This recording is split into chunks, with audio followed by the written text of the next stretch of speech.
Shalom Yasharallah. First and foremost, I want to say all praise, honor, and glory to Yahweh, Bahashem, Yahweh Shai, Bahashem, Racha HaKodash. Double honors to the apostles and elders of the house of David. Salutations to you brothers throughout the four corners of the earth, teaching the truth in righteousness and sincerity to you Israelite foreigners. Come back home to the truth. To those that have passed on serving the Lord, the dead in Yahweh Shai shall arise first.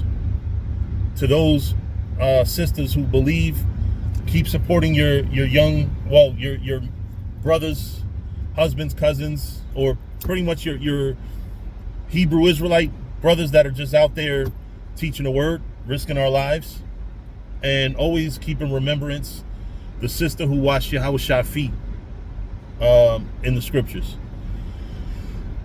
This video I want to talk about something that's very near and dear to my heart and spirit, because it's been a huge part of my life for a long time, and especially for the past 13 years, which is alcohol. Don't ask me why. You know, about a week and a half ago, I decided to take an edible, and I was sober. I hadn't drunk any liquor. That was the first time I think I ever didn't combine edibles with liquor. I never smoked weed in the world, so maybe this might be the reason why it hit me so strong. Pause. But a deep thought was going in my mind about how all the worstest moments of my life have been attached to liquor. All the worst possible things that I've gone through, the biggest embarrassments that have happened in my life were associated with liquor, on top of the health risks associated with drinking the way I've been drinking. Not only, I've been drinking liquor since college. You're talking maybe 18, 19 years old. I started drinking liquor. But even since then, my liquor addiction has come in stages. The past 13 years have been the worst because, if you know, 2012 was probably the worst year of my life. I was 32 years old, got locked up and thought I was going to be locked up for the rest of my natural life. I was 32. They're talking about throwing me behind bars for 80 years for something that I'm not nowhere near as guilty to require 80 years, but neither here nor there. That year, just a big streak of bad luck happened that whole fucking year. So I would say 2012 was kind of the beginning of the culmination of me basically straight up and down becoming a drop dead alcoholic. And it's been battles. Like I've had so many people lecture me, and I'm saying lecture. It might, a lot of times we hear lecture, it sounds like it's a bad thing. People that care about me, my daughter's mother, even my daughter's grandmother. My daughter doesn't still know much about alcohol, but good friends of mine that care about me have so much wanted me, my mother, have wanted me to put down this fucking demon. Because alcohol, there's nothing wrong with alcohol. And the thing is, those of us in Israel, we sell ourselves on this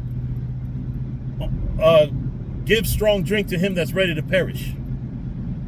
But that's talking about somebody on their fucking deathbed. It's not talking about a nigga who just suicidal. Because that's what I've been for a long time, suicidal. Alcohol brings that demon out. Like, why don't you fucking kill yourself? What are you here for? Bet you if you die, nobody will give a fuck. You know? Those demons come out because of alcohol. And last week Thursday, it was like I was looking at a screen. Actually, it was more like I was looking through my Oculus. You know that thing that you connect with your phone and you can play virtual reality games? I thought I was looking through VR. And I looked down, like, for example, when I looked down at my stomach, it was like my body was clear, but the part of my stomach that was big because of liquor was in red. Like, that's how it looked. I saw my kidneys in red, my liver in red, my heart in red, my brain in red. And something in that vision was telling me, yo, this is everything that you're harming when you drink the way you drink. Now, I'm an alcoholic. I'm not going to just be able to just put it down for good right away. In fact, I spent this whole weekend pretty much drinking, but not like before. Yesterday, yes, but Friday, no.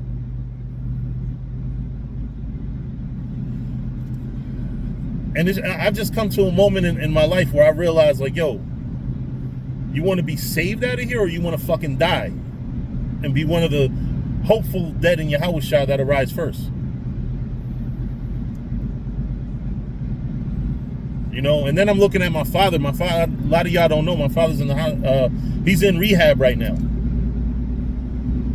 And his motor skills are fucked. And he's not even really an alcoholic. But I drink way more than he does or ever did. In fact, in his 70 years compared to my 45 years, I can guarantee that I've had more liquor than he's ever going to have.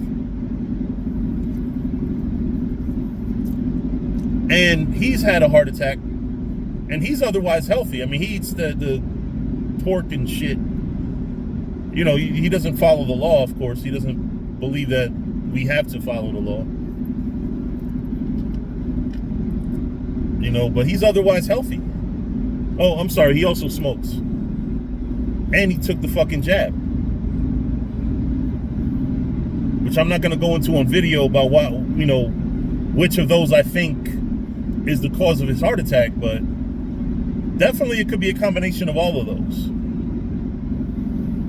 And I gotta say that I don't want to live like my father. My father right now needs help to do everything.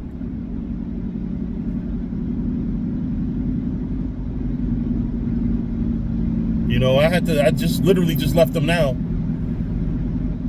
I had to, you know, I brought him food because he doesn't eat the food that they have at the rehab. You know, and it got me to thinking, man, I don't want to be like my father. He's 70 years old. He's not that fucking old where he's that fucking decrepit. Like, you know what I mean? But because of his heart attack, his memory's not there. Picture not remembering scriptures. Like, I already suffer from that. I have a horrible memory when it comes down to everything, including scriptures. Basic scriptures that I used to know like that, I stay forgetting. When you see me at camp fumbling for a scripture, it's not because I don't know the scriptures. It's because the alcohol has probably eaten a lot of my fucking memory.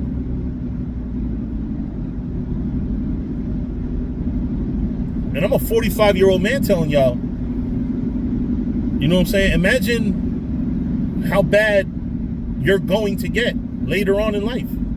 If you're a 35-year-old man abusing liquor the way I abuse it, you're going to be me, or worse. I'm thankful something hasn't happened to me because of my excessive drink. I drink a lot. It's crazy how much I drink. And I'm telling y'all this, man, because I want my story to be your cautionary tale to not drink the way I do. Because it really is insane. It really is insane the way I drink. I didn't touch a drop from Thursday on down to Friday. Friday, I broke a week-long fast from alcohol. Saturday was yesterday. Yeah, yesterday I went hard. And I think, coupled with the fact that I don't sleep much, I probably didn't drink as much as I thought I did. It probably just felt like I did because I was already drunk. Tired from the day and from the week. Because that's another thing too. I have trouble sleeping when I don't drink liquor. So that's probably, well, that is a reason why I drink so much liquor, is because without it, I don't get to sleep by 10. And I got to wake up by 6. So I say all that to tell y'all, because I care about y'all, that we have to do better. We have to get rid of these fucking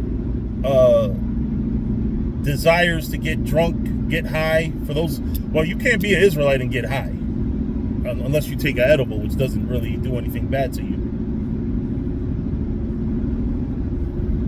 You know, but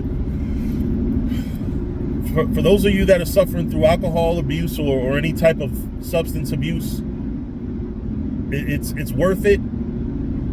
Because I might not sleep like I used to, but I feel better. I go to sleep feeling less guilty that I might have embarrassed myself. You know, I've had whole conversations with chicks and forgot that whole fucking conversation. They'll be telling me deep shit, deep personal shit that I will forget the very next day.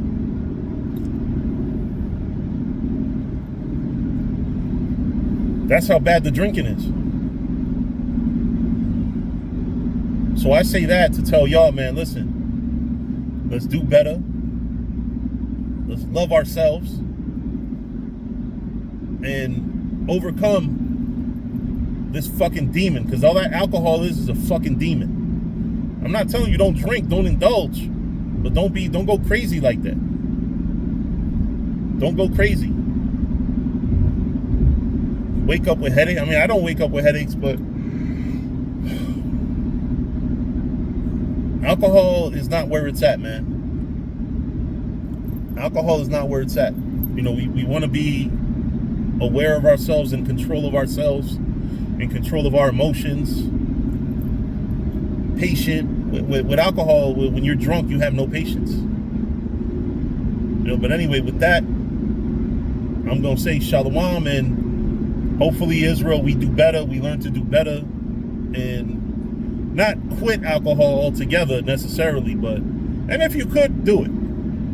You only have to drink during Passover.